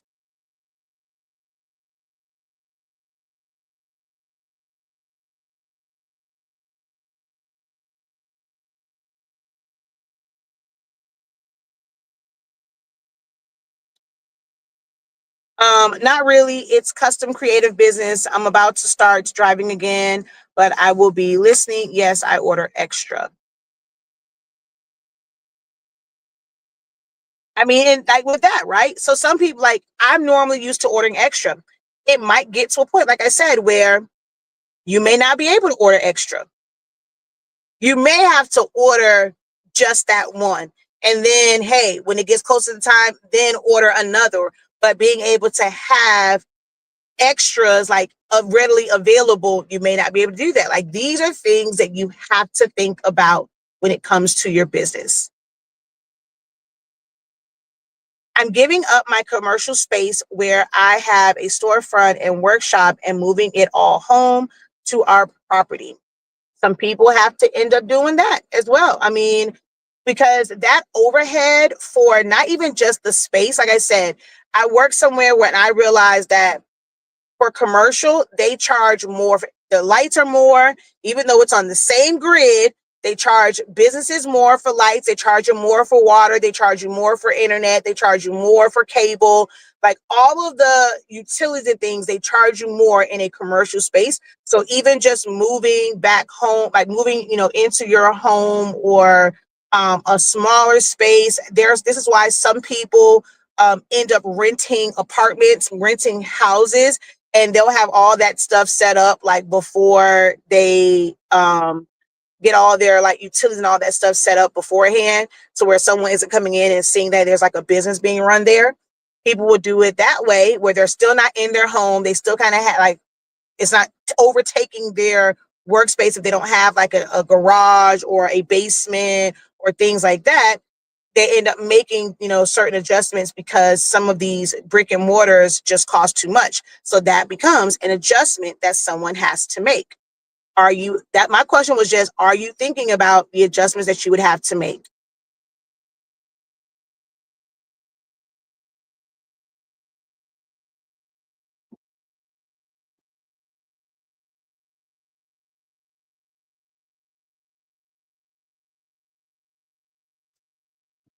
I call it crafting because I do it as a hobby, but I also charge if someone wants me to do something they know I can do. I love learning from you guys.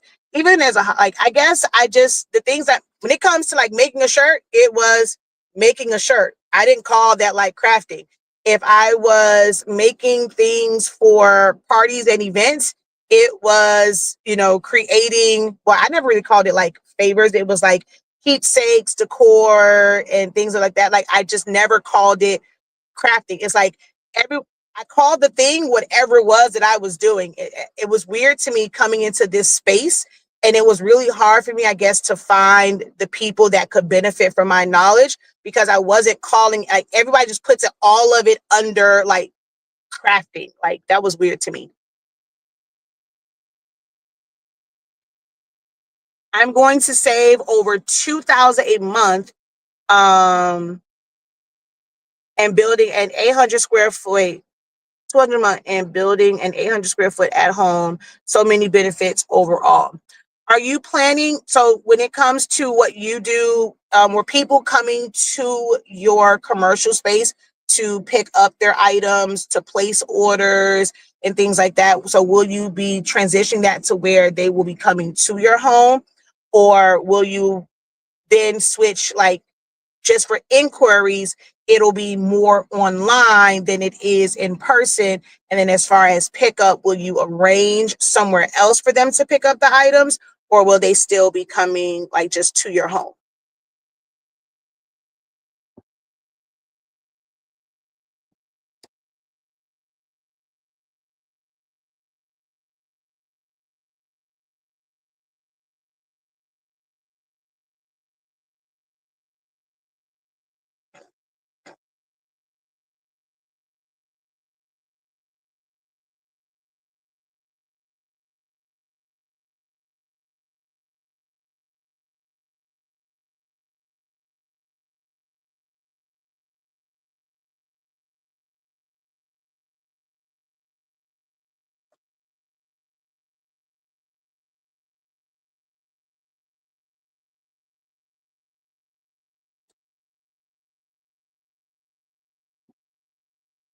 Starting a website, and most was done via phone and email. No traffic here, most likely. Okay.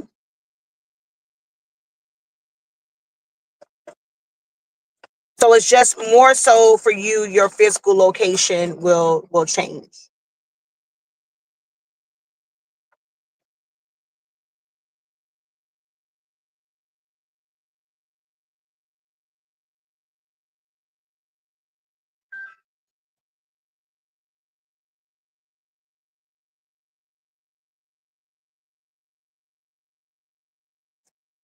See, it's stuff like this. I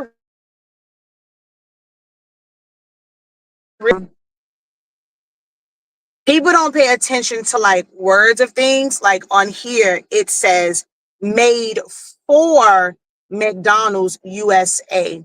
And it, of course, it puts Chicago because that's where their home office is. But that doesn't mean that this was made and packaged in the USA. It says made for McDonald's. And then it puts McDonald's city, state, and zip code. But this definitely could have been made overseas, packaged, and they just kind of had them shipped over here. So now even something as simple as a barbecue packet will end up costing more when you go get your value meal or you want an extra one.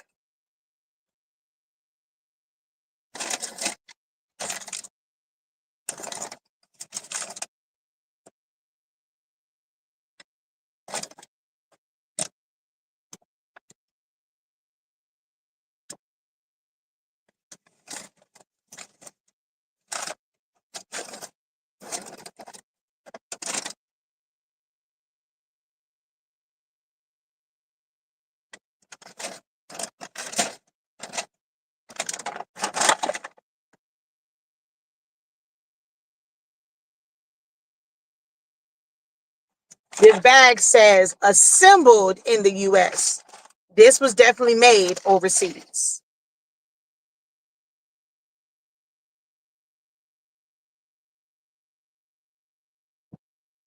In Georgia, customers can't come to your home-based business. Really? Really? Because I know a whole bunch of people that have home-based businesses, and folks, they definitely take customers. Maybe, I mean, you're not supposed to, but people definitely do it.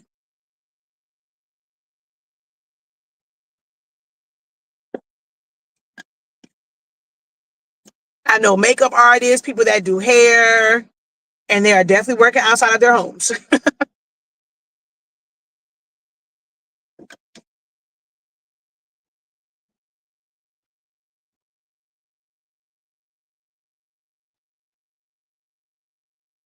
All right, y'all. Well, I am home. I've been sitting out in this car for a while.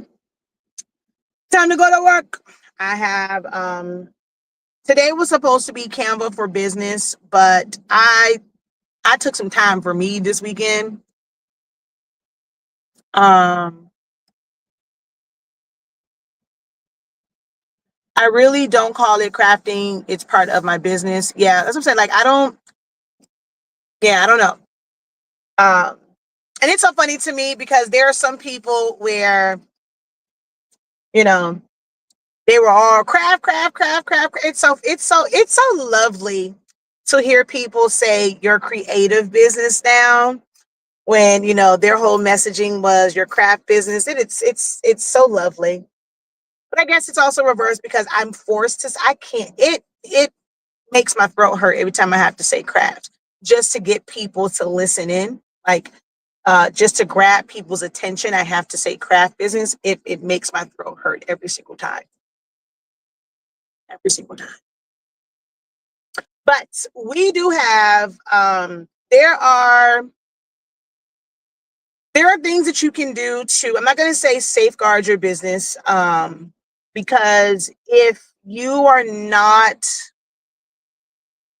reaching your target audience, you don't understand what am I going to say your target audience? Because I think everyone would technically like to target those who are not going to question their prices, who are just going to appreciate the value or who's going to put value on what you make, and they will pay that price. I think that is who everyone ideally wants to target. I think everyone wants a high value client. Who here, okay, who here can say that they want cheap people? Like, raise your hand, put a 1 if you're like, my target is cheap people. Anyone want to put a 1 because your target audience are cheap people who don't really want to spend money?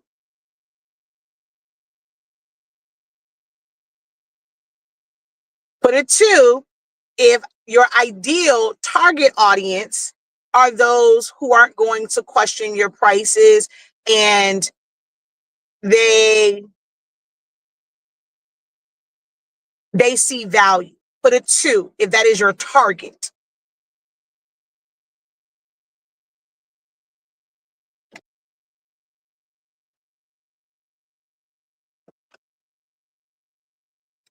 One, if you want cheap folk.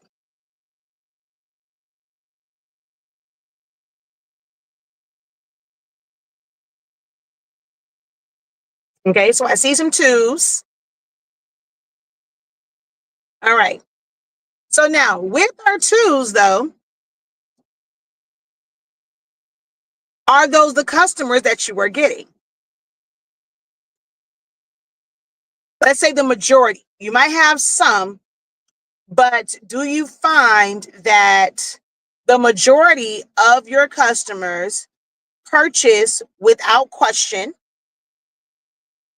and you are able to have consistent orders with what you make without a lot of pushback? Are you attracting your ideal client?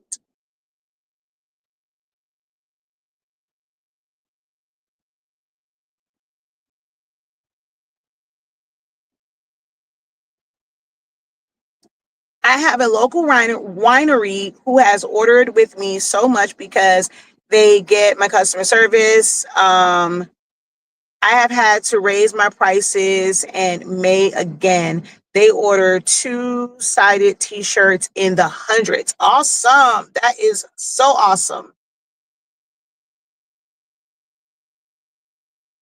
Because in my line of work, in helping and teaching and having classes, and I have so many sessions where I allow for open dialogue, right? I want to truly hear, like, hey, what's your frustrations? What's going on, and things of that nature. And a lot of the times I am hearing where, it's about people not paying, wanting to pay for stuff. Or I'm in groups and you kind of see people saying, well, how much are you guys charging? Or somebody will say, well, how much are you guys charging for this? Because I said this and the person said it was too much, and this, that, and the third. That means you're making things and you want it to be a certain target, but you're not attracting your ideal client. And for the price point, some of you guys are not operating for your ideal client. You aren't operating in a fashion or in a way where it's going to be attractive to them, right? Using Dollar Tree boards isn't sexy. It's not attractive to somebody that's looking to spend some money, right?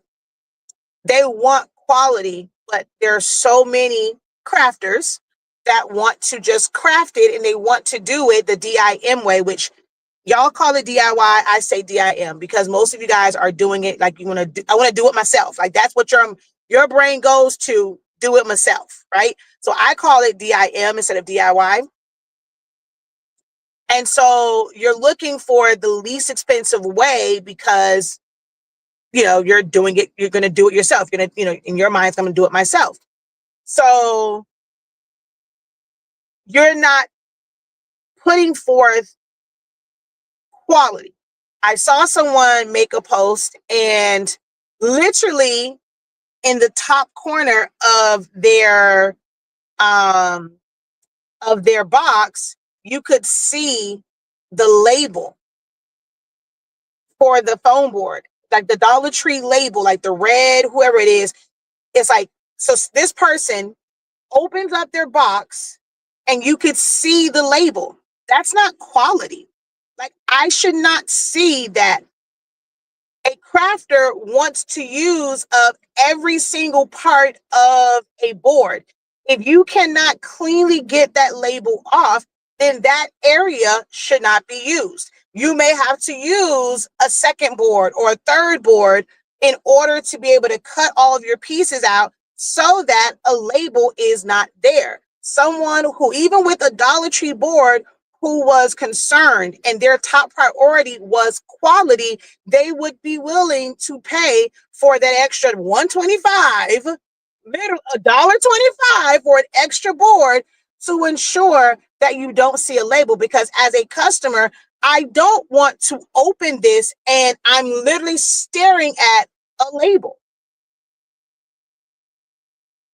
So you may not be attracting your ideal client because you are not operating in the level of excellence that they expect, that they desire, that they want for the price point that like they're willing to spend. Like, they're looking for a certain level of excellence.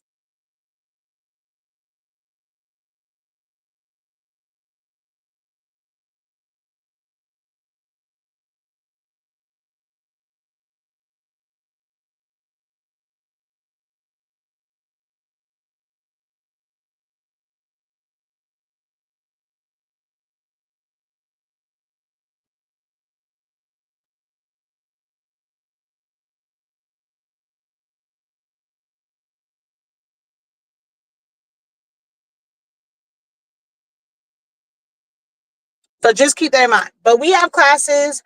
We have the creative business program. It's not your average program. It is about making sure that you do the things that you need. It's identifying what you need for your business.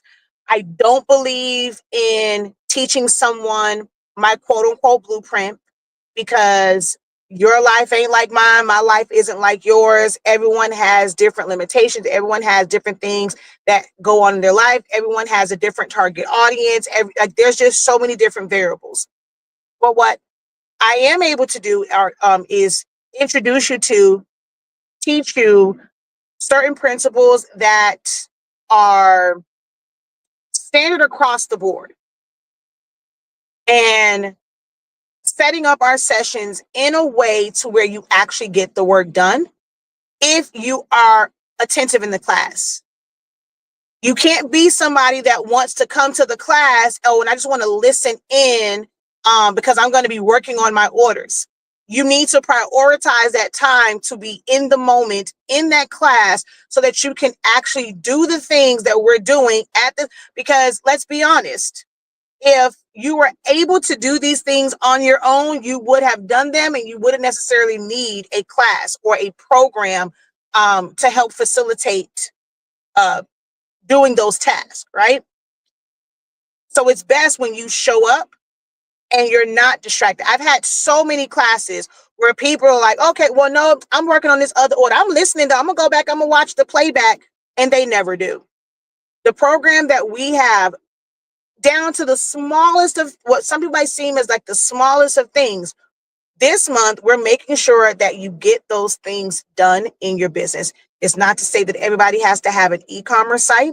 Even if it was like Etsy, if it was an actual website, just getting your domain, if you're going to utilize social media, how can you make your life easier? Even with using social media, how can you organize it? When it comes to designing for business, not just design, but designing for business, we're covering those things. To have some sort of semi-automation, helping you determine the right pricing for your area, who you are servicing, who you have touch points with, because although those who will find value is your ideal client, if you're not presenting your offer, you're not presenting what you sell to them, right? You're not truly going after those people, and that's that level of clientele, like that caliber of clientele, you're not going to reach them. And there is a certain level like of people that are actually coming to you. And you kind of have to make adjustments for that. If you're not wanting to service them, then what are you going to do on your end to not just get the easy customers? Oh, they came just because, oh, I know them from church, or I know this person. What are you going to do to attract your ideal client? These are things that we are going over because I help you get into the mindset of consumers, how they operate when it comes to pricing. If you're priced too low, you could be like your price so low that you're never going to attract your ideal client. But then you also can't be priced super high to where the level of work that you're doing doesn't match. I just say that you have to do more, but the level of work that you produce has to kind of match that evaluation as well. These are the things that we help you do within this program. It's a lot. We meet several times per month. It is currently $93.65 per month. Everybody that has been in this program who has put forth the work has made that back, I don't know how many times over. People that came in worried about being able to pay that every single month, they're like, look, like I'm making this to where I was worried about it, but just in a month and from the information that I've got, I'm able to pay for this and then some. And then I still have money to do what I need to do, because we are focused on helping you with your business. I'm not trying to give you my blueprint.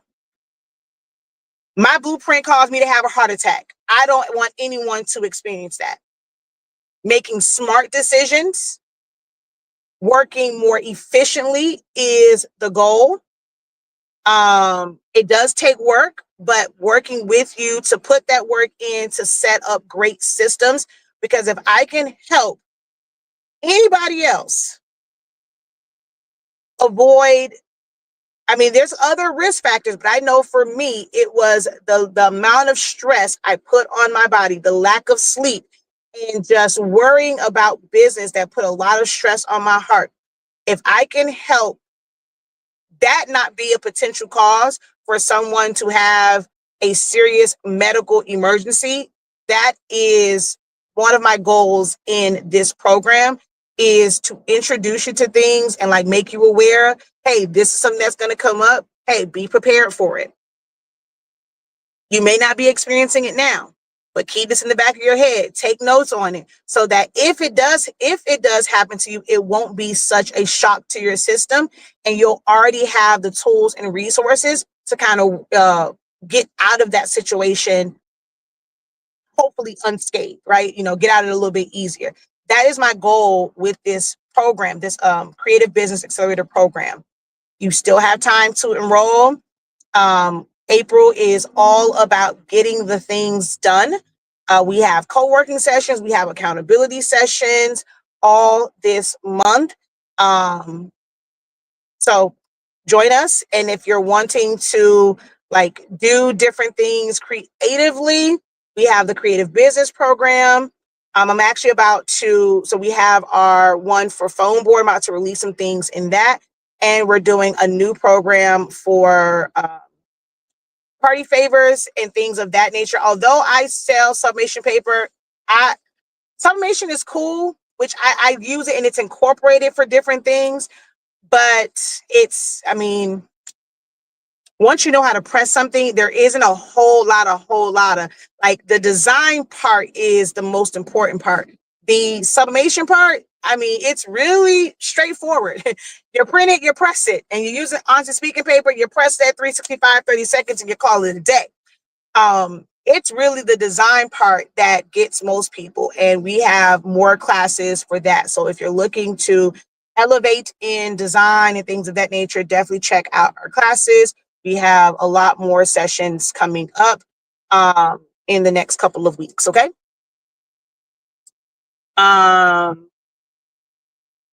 Hold on. I made a stretch bracelet with a charm as gifts for those who attended my sister's Destination Baby Bash this weekend. Now people want to commission me to make bracelets for at least 25 each. Do you, so is that the price that they said that they were willing to pay for it? Or that is the price point that you have put on it? How much does it cost to make them? Like, so these are questions like for me as a business coach, I guess you would say, or like mentor, how some people call me, whatever. When people have sessions with me, I'm going to, get down to it, right? Is this worth it to produce this item?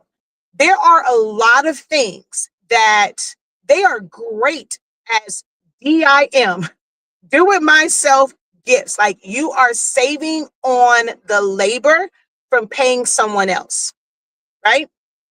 And it's different when you now need to sell it. It's not the same. We can't go and just be like, okay, well, I purchased all of this. I'm saving on this by doing it myself, right? That's where the value is, like, for you, and you're saving on that. But as far as selling it to someone and doing it as a business, it's not just about that labor anymore. There are other things in business. Like, when you are selling things, the things that you sell, the money that you make for that needs to cover the times where you're not able to physically make something that's going to generate revenue. It should pay for your marketing, your branding, the office supplies. Like, there's so many other things. So even if the material itself was only like $5, it's $20 enough selling them one by one.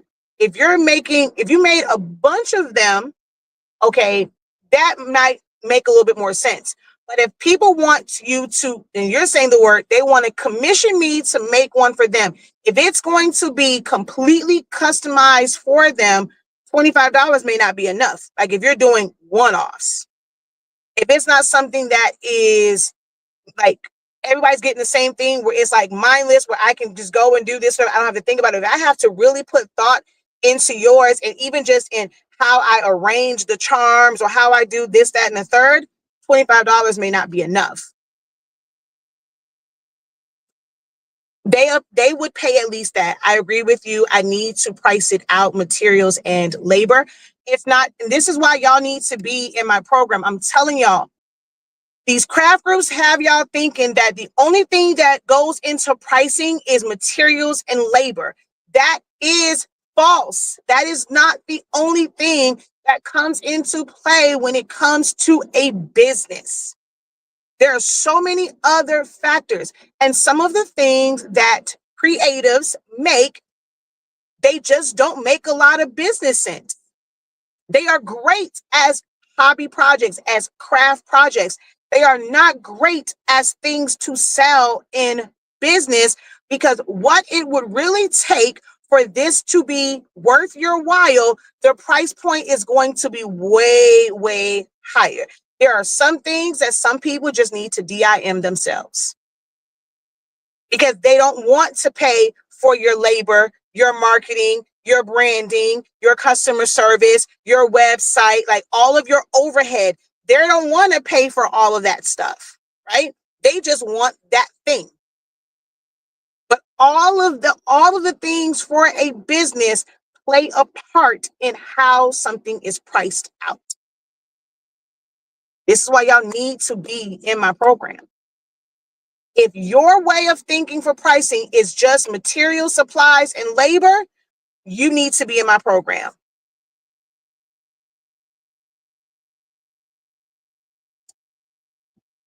I'm talking about more than one bracelet. Each person is going to order more than one? Or are you saying because like you will end up making more than one bracelet because multiple people asked you? But even if multiple people ask you, is one person going to order 5, 10, 15 bracelets each? Or are they going to order 1 or 2 for themselves? You may have 20 people 25 people that may want bracelets, but if it's 20, 25 individual customized bracelets, each person's still only getting one. We can't look at how the total units sold when you're pricing out, unless they're all going to be the same. The only time that you can look at that is if you don't get to customize this. I am making this way. They all include the same thing. It's the same colors. It's the same blah, blah, blah, blah, blah, blah, blah. I am mass producing these, and I know that I have 20, I'm going to be able to just sell these. But for someone to commission, that means it is customized. That's not the same price point as something that you are going to make a bunch of the same of. You're going to technically mass produce.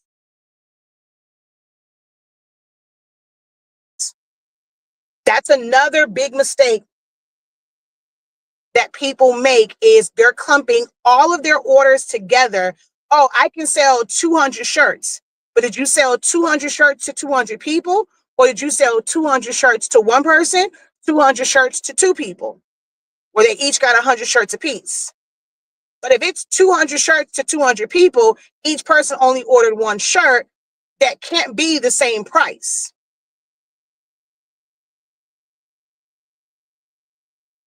Okay, so that's a little bit different. Each person is ordering 10 or more, and those 10 will all be the same, no customization on the design for their 10. I mean,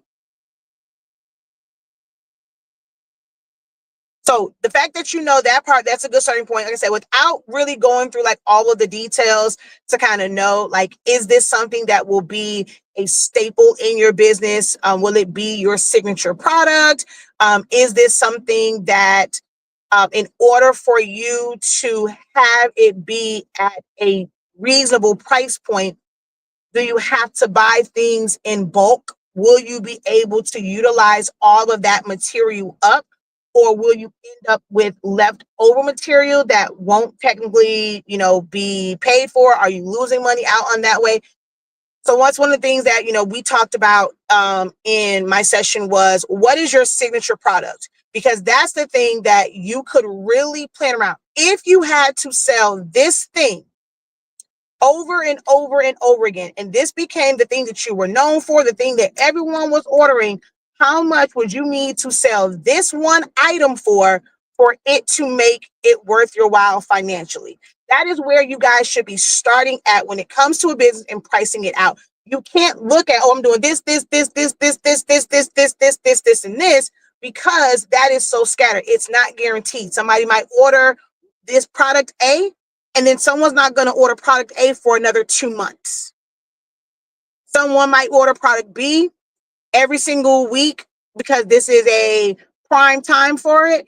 But then after 2 months, we're not seeing this again for another couple of months. Hell, sometimes for a whole nother year. It's so many people who only focus on fans, graduation season, when they literally can be sold all year round. The way that you make fans, there is a way to make money off of fans all year round, or handheld signs. But there are so many people that only focus on it during grad season. And they might have the best bomb product, but because they only focus on it at one time, they have a small window that they're able to make money in for handheld signs, handheld fans. But what I teach my students is about finding that signature item. It's not to say that you're going to be stuck making this, but if that is the thing that took off, if that is the thing that went viral, because everybody's looking for their viral moment, would you be able, like, you will be okay with selling this particular item over and over and over again? And if you sold this and it went crazy, the price point that you have it at, would you be able, are you okay with the revenue that it will bring in if you sold 200 of these, if you sold 2,000 of these, if you sold 20,000 units of these? Would that price, like, would the revenue that you make from that be okay with you? Like, that's where you start to really determine if that pricing is is a good price point. That's why y'all need to be in the program. It's so much more than what you guys think it is when it comes to pricing for business. Pricing as a hobby, hey, do you, boo? Because you have no standards. You have no expectations. You don't care if you make $5 or $50 because it's not your bread and butter. You got other stuff to fall on. But for the people who, to make me money, I want to do this in a way to where, look, even if somebody has, I want my hobby to consistently make money. I want it to make sense. I'm not okay, even as a hobby, making $5 here, $10 there. I want this to make me some money because, or at least want to learn if I need to. If I need this, because I know there's people some of their retirement stuff is wrapped up in investments, and stock markets crash and they go up and down all the time. That's not guaranteed. Banks go belly up. So some people have lost their entire retirement because of the economy. So nothing is guaranteed. But if you have something that you can control, so going back to what she said, I'm not going to worry about something that I cannot control. You can actually control your business. If your retirement plan and your retirement money is not in something secure, because look at how many banks went and they had to shut down, like when they had to be bailed out by the government. If it's not, it's really hard for you to really control anything when it comes to this country. But how you operate business, something that, well, hey, if this does happen, if I come across an emergency, I know that I can control my cash flow. Your cash flow is something that you can control. So you should be concerned about it because that is within your control. But this is why you have to be in the right programs to get that guidance. Because craft groups just show you how to make things. They're not really giving you the tools and resources and the guidance on that level. Now I'm at 2 hours. I can't believe I had that long. Until next time, guys, have a great one. Continue to unlock your creativity and be incredible. Peace.